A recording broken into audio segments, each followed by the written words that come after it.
Mais c'est quoi ce délire avec Emilia Pérez là? Bonjour à tous, je m'appelle Thibaut Cordier et aujourd'hui je vais revenir sur le film Emilia Pérez qui est sorti en août dernier et que j'ai enfin rattrapé cette semaine. Alors déjà pour vous dire, je suis un grand fan des comédies musicales, j'adore Zoé Saldana, j'adore Selena Gomez, et ça fait des semaines que mes meilleurs amis me disent il faut que tu vois ce film, c'est un chef-d'œuvre, c'est la meilleure comédie musicale. Pareil, j'ai vu des critiques ciné encenser ce film en disant que il n'y avait pas meilleure comédie musicale, que ça révolutionnait le genre. Et donc là je me suis lancé le film en me disant que j'allais voir la révolution de l'année. Mais en fait je ne comprends pas le délire autour de ce film. Emilia Pérez, pour ceux qui n'ont pas vu, c'est l'histoire d'un chef de cartel mexicain qui fait appel à une jeune avocate, on ne sait pas pourquoi, mais qui fait appel à une jeune avocate qui est Zoé Saldana pour l'aider. Il va lui proposer 2 millions de dollars ou 1 million de dollars ou 2 millions de dollars, en tout cas la rend très riche. En échange, eh bien, elle doit trouver un chirurgien pour l'opérer parce que lui veut changer de sexe, il veut devenir une femme. Et ensuite, ça part donc dans un périple, il y a toute une histoire. En plus, ça part de cette histoire-là, mais ça parle aussi de beaucoup d'autres choses. Ça va parler, voilà, de cartel mexicain, de trafic de drogue, de corruption, mais aussi d'histoire d'amour. Enfin, c'est un grand melting pot, tout ça, dans une grosse comédie musicale. Mais déjà, rien que les chansons, il n'y a aucune chanson qui est mémorable, c'est mal filmé. On m'a dit, c'est la meilleure mise en scène de tous les temps. Excusez-moi, mais c'est à peine bien filmé. Enfin, les chorégraphies, c'est quasiment improvisé, ou en tout cas, elles sont pas mémorables et elles sont pas jolies. Des fois, on est vraiment dans le vulgaire gratuit, avec notamment cette scène avec Zoé Saldana, où vraiment, cette scène, je la supporte pas, elle est vulgaire. Le postulat de base, c'est un chef de cartel mexicain qui veut devenir une femme. Alors ok, c'est pour te dire que même les plus grands bandits peuvent avoir un cœur, qu'il peut y avoir une part de fragilité, il n'y a pas de souci là-dessus. Mais au début, j'y crois pas 2 secondes. Je n'arrive pas à croire qu'un chef de cartel mexicain, d'un jour, enfin c'est pas du jour au lendemain, mais voilà, veut devenir une femme toute, en plus dans ce film-là, toute gentille. Enfin, pour moi ça marche pas. J'accepte l'idée au début pour me dire, vu que ça doit être génial, c'est que derrière il y a quelque chose de génial. Mais en fait, le film est bourré d'incohérences. Enfin, déjà, pourquoi il fait appel à cette avocate qui, ok, en a marre dans sa vie, mais lui, qu'est-ce qu'il s'en fout? Enfin, et puis, est-ce qu'il a besoin de payer une avocate aussi chère? Est-ce qu'il a besoin de payer une avocate tout court? Enfin, parce que concrètement, ce qu'elle fait, c'est aller sur Google pour trouver un chirurgien en Thaïlande, pour trouver un chirurgien en Israël. Bah, excusez-moi, moi, ça, je peux le faire. Tout le monde peut le faire en 2 secondes. Il n'y a pas besoin de payer 2 millions de dollars un avocat pour trouver ça. Et puis littéralement, ce qu'elle fait, c'est elle est sur son ordi, sur Google, et elle cherche ça. Ensuite, il y a par exemple que à un moment donné, donc effectivement, avec ces 2 millions de dollars, elle se fait kiffer, tu vois, elle prend l'avion en première classe, tout ça pour aller, du coup, je sais plus, en Thaïlande ou en Israël. Et un soir à l'hôtel, en fait, elle se fait agresser par un homme de main de ce chef de cartel mexicain, qui lui met même un sac autour de la tête, un sac en plastique pour lui rappeler qu'il faut qu'elle arrête de faire sa maline avec les 2 millions de dollars et qu'elle arrive vraiment à trouver un chirurgien. Puis 10 minutes plus tard, elle se retrouve dans un restaurant, donc avec la nouvelle femme, Emilia Pérez, et Zoé Saldana, donc son avocate, mais il y avait un rapport de soumission entre les deux, puisque le chef de cartel l'achète très cher, mais l'achète pour lui trouver un chirurgien, qu'il l'agresse dans son hôtel pour lui rappeler de se bouger un peu le cul. Et 10 minutes plus tard, elles sont en train de discuter comme des bonnes potes, et en tout cas de se tutoyer, enfin, je sais pas, il y a une façon de se parler qui est pas là, enfin, qui est pas logique dans la relation qu'elles avaient, parce que ça se passe 4 ans plus tard, qu'elles avaient 4 ans auparavant. Elles se sont dit au revoir. Le chef de cartel, c'était son boss, en gros, et qui lui parlait mal, et ok, il s'est un peu livré, machin, mais ça mérite pas. Et elle lui parle comme si c'était son pote, et elle lui parle mal, en plus. Pour moi, ça marche pas. Et puis après, elles deviennent même les meilleures amies du monde.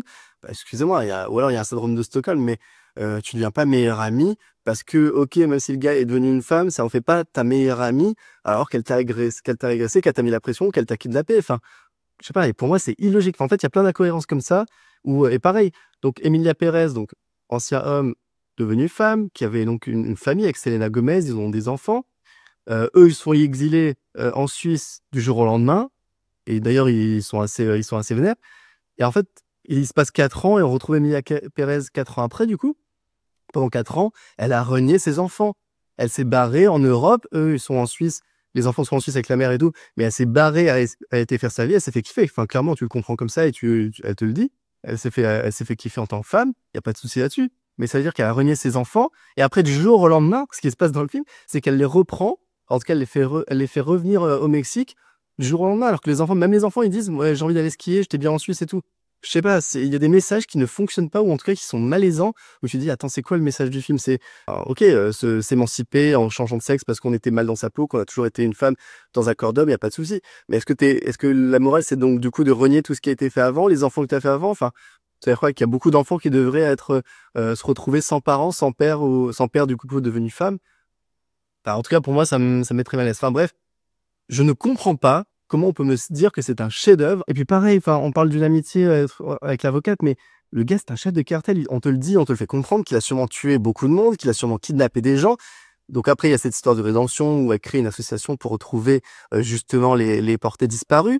Mais pour moi, ça suffit pas. Enfin, du moment où tu as tué des gens, tu dois aller en prison. Enfin, et puis Emilia Pérez en plus et Zoé Saldana, elle se retrouve donc dans un dîner, dans cette scène où en fait Zoé Saldana fait la morale à tout le monde, à tous les ministres, les gouverneurs, les machins, en disant qu'ils sont tous corrompus. Excuse-moi, tu es l'avocate et la porte-parole et l'ami d'un chef de cartel qui a tué des dizaines de gens, voire centaines. Ça ne marche pas. Enfin, tu peux pas faire la morale. Et en plus, cette scène est vraiment d'une vulgarité gratuite. Enfin, où ça se caresse entre les jambes et tout. Enfin, je veux bien être féministe et dire que les femmes font ce qu'elles veulent de leur corps. Il y a pas de souci là-dessus.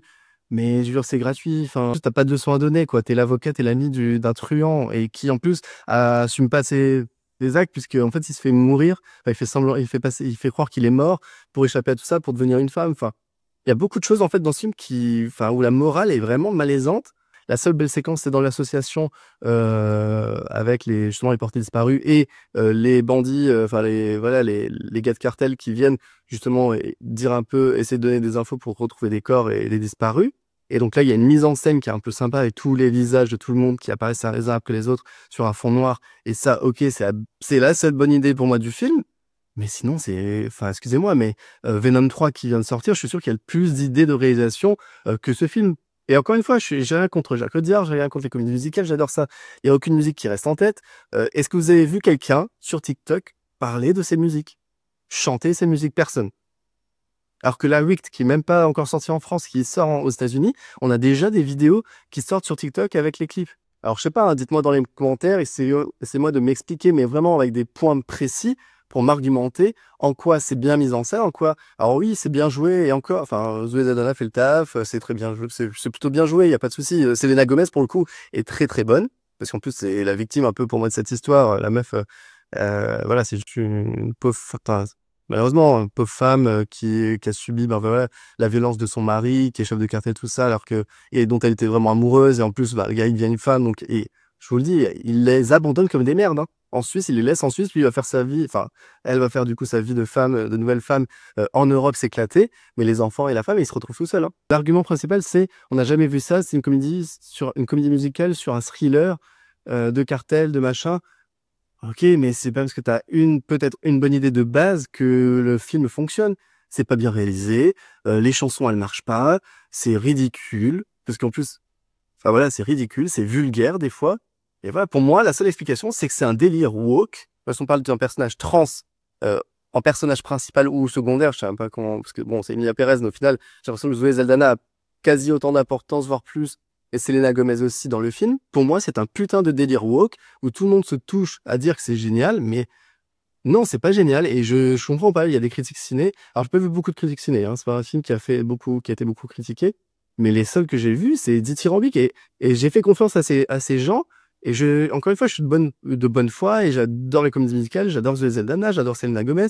Jacques Audiard, je connais pas tous ses films, mais j'aime un peu son cinéma. Ça me dérange. Enfin, en tout cas, c'est pas à me faire réagir comme ça.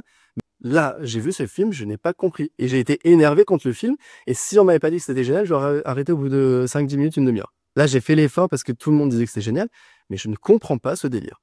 Donc voilà, dites-moi en commentaire ce que vous en pensez.